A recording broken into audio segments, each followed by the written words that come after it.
Ahora les invitamos a hacer con nosotros un viaje por el tiempo en el sentido más amplio de la palabra, tiempo cronológico y también tiempo atmosférico, para recrearnos en curiosidades del mundo que también tienen presencia en España. También hablaremos de nuestro archipiélago. ¿Y dónde? Pues en nuestro gabinete de lo insólito. José Gregorio, muy buenos días. Buenos días, Marta. Qué iniciativa esta, ¿no? Reconciliarnos con los cementerios como espacios culturales y artísticos donde el misterio también tiene su cabida, ya lo hemos visto, ¿no? Y tanto, y tanto. Sí. Bueno, ¿por dónde empezamos? Nos vamos a Egipto. Pues empecemos precisamente por la muerte y por lo que los huesos nos revelan de sorprendente con respecto a las prácticas, a la ciencia y a la tecnología con la que se contaba en el pasado. En estos días, una importante publicación científica publica un artículo sobre cráneos trepanados en el antiguo Egipto, ¿no? Es una investigación, además, capitaneada por expertos gallegos. Trabajan con huesos de dos personas, con 4.000 años aproximadamente de antigüedad, y uno de los datos reveladores tiene que ver con la trepanación. Un cráneo, bueno, la trepanación es un proceso quirúrgico que consiste en perforar directamente el cráneo con fines terapéuticos, con fines místicos. Hay diferentes teorías al respecto y lo que se ha podido ver es que hay una tasa de supervivencia significativa, a pesar de que se viene practicando hace miles de años cuando no había herramientas, ¿no? o ni técnicas. Anestesia. Claro, ni anestesia, efectivamente, ¿no? Probablemente utilizaban algún tipo de brebaje, de hierbas, y cauterizaban, incluso conocían algunas plantas que podían evitar la proliferación de bacterias y que se infectaran, ¿no? Bueno, pues se ha podido demostrar que en ese cráneo egipcio había un cáncer, es decir, había un tumor, y la finalidad había sido médica. Por lo tanto, es una de las primeras veces donde, sin ningún género de duda, se practicó cirugía cerebral con fines médicos hace 4.000 años. Esto en Egipto, que siempre nos sorprende con toda su avance, ¿no? Sí, y su siempre monumentalidad incluso, tiempo, ¿no? sí. Pero claro, es que en Canarias también los tenemos. Es uno de los pocos lugares del mundo donde también se practicaba la trepanación. En diferentes islas tenemos cráneos trepanados también, con desarrollo del hueso, es decir, cerrándose las heridas, por lo tanto hubo supervivencia, y esto es muy llamativo porque nos habla también de las técnicas que contaban o con las que contaban los antiguos canarios, y es muy llamativo. Es muy interesante sin duda esto que nos cuentas y nos vas a seguir contando, pero ahora mirando hacia arriba. Sí, bueno, yo recomiendo de todas formas que para esto los cráneos vayan a nuestros museos, están ahí y es fascinante y no hace falta irnos a Egipto, lo tenemos aquí en casa, ¿no? Y con los fenómenos, bueno, habría estado bien irnos a Japón, a la ciudad de Aysén, para contemplar este fenómeno tan llamativo, el de los pilares de luz, que es un fenómeno atmosférico que se forma, seguramente lo veremos ahora en imágenes, que se forma gracias a la utilización. Bueno, aquí estamos viendo el rayo verde, que es un fenómeno también atmosférico que sí, hemos hablado de él también, que se ve desde Canarias, que ha generado una mitología importante, pero en Daisen, en Japón, se han visto unos pilares de luz, 9 en concreto, que es un fenómeno también que tiene que ver con lo atmosférico. En este caso hablamos de cómo los cristales de hielo que se encuentran flotando reflejan la luz, pero no del cielo, no de las estrellas, del sol o de la luna, sino aquella que viene de la iluminación terrestre, incluso de los barcos, ¿no? Y genera un espectáculo muy llamativo. En Canarias también tenemos cosas llamativas, como estas fotos de San Borondón, tomadas hace muy poco desde la Orotava, o de pronto nos regalan espectáculos tan llamativos, pues como esto, ¿no? Una espectacular puesta de sol donde se abre el cielo en la playa de La Tejita, ilumina aquel entorno y encima un arco iris lo corona todo, ¿no? Bueno, y la montaña del Médano, que también está rodeada de cierto misticismo, sí, ¿no? Podemos hablar otro día de ella. Sí, otro día podemos hablar de la montaña de La Tejita, que además la hemos visitado recientemente, y es un territorio del misterio puro y duro, genuino, ¿no? Y hay todo tipo de fenómenos, ¿no? Hay los famosos rayos verdes o duendes verdes, los pilares de luz o los pilares de sol. En el caso del sol es el que proyecta hacia arriba cuando se está poniendo el sol, en vez de proyectar hacia el mar, proyecta una luz hacia el cielo, o las auroras, ¿no? Boreales, que las hemos visto hace muy poco, incluso desde Canarias, las estamos viendo ahí, y que previsiblemente, Marta, las volveremos a ver seguramente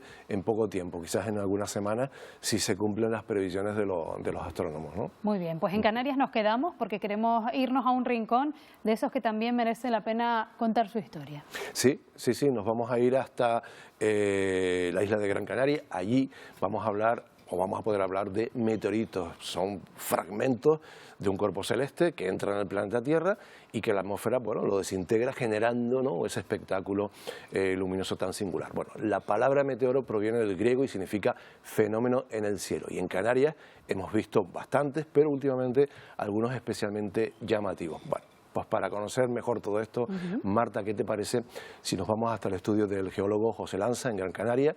Y con él está Jessica Díaz, que tiene además ante sí una gran colección de meteoritos. ¿No es así? Buenos días, Canarias. Posee una colección de más de 800 piezas, algunas de más de 1.000 millones de años de antigüedad y otros tan recientes de pocos meses, de un meteorito que impactó en la Tierra hace pocos meses. Es tal su afición que hace poco publicó este libro. Vamos a hablar ya con José Lanza. Buenos días. Muy buenos días, Canarias. ¿Y esta afición a los meteoritos por qué? Bueno, la pregunta quizás es ¿por qué no? Al final es una afición como otra cualquiera, la obsesión del coleccionismo. Ajá. Y hay que decir que no son solo 800 piezas, sino que tú además trabajas de ellos. Te llegan a ti a diario cientos de piedras, se podría decir, para verificar si son o no. Sí, muchísimas.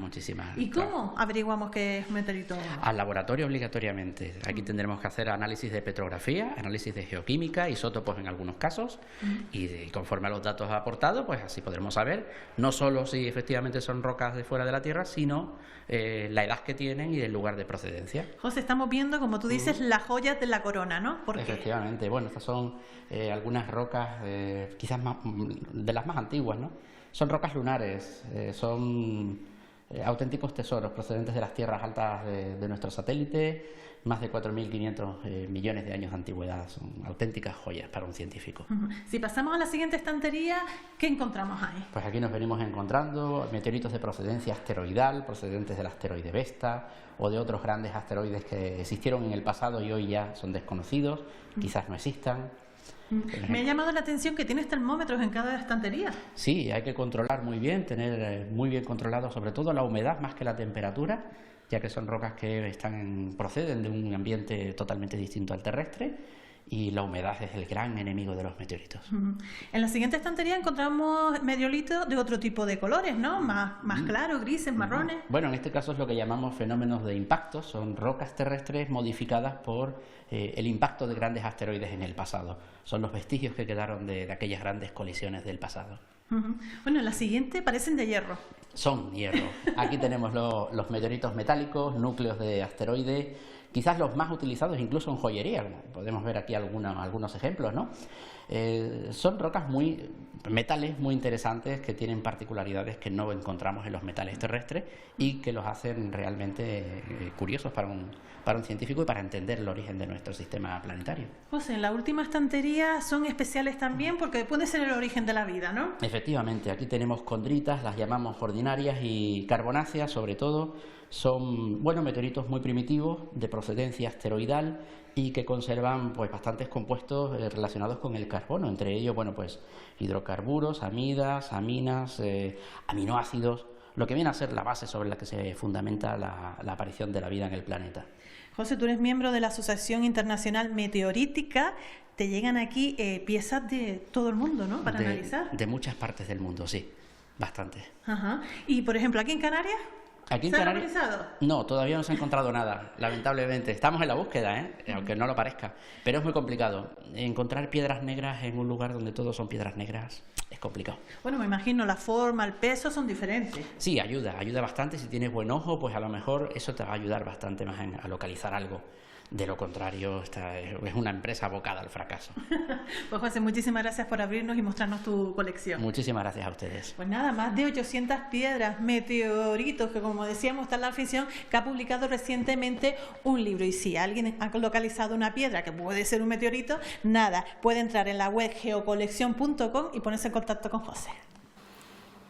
Bueno, pues fantástica esta aproximación a este mundo tan apasionante, Marta. Bueno, ya lo vimos, es autor de este fantástico libro, bueno, de los pocos que hay a nivel divulgativo, yo diría que en España, o el único prácticamente, y cuenta muchísimas curiosidades sobre un tema que es apasionante, que ha generado también muchos mitos, que nos fascina, ¿verdad? Sí. Y que tenemos la sensación de que se ha incrementado la caída de meteoritos, cada vez hay más fotografías, más Y al filmaciones. menos ahora nos enteramos más, ¿no? Nos enteramos más, Quizás y yo antes creo que esa es la clave, ¿no? desapercibido. Creo que siempre han caído, con independencia de que haya épocas del año, incluso ciclos donde por proximidad de un cometa, por ejemplo, pues tengamos más material de este, ¿no? Pero hay curiosidades, mira, por ejemplo, Tutankamón fue enterrado con una daga meteorítica, con lo cual se entendió que esa piedra era especial. En Norlinga, en Alemania, hay una ciudad construida en el cráter de un meteorito.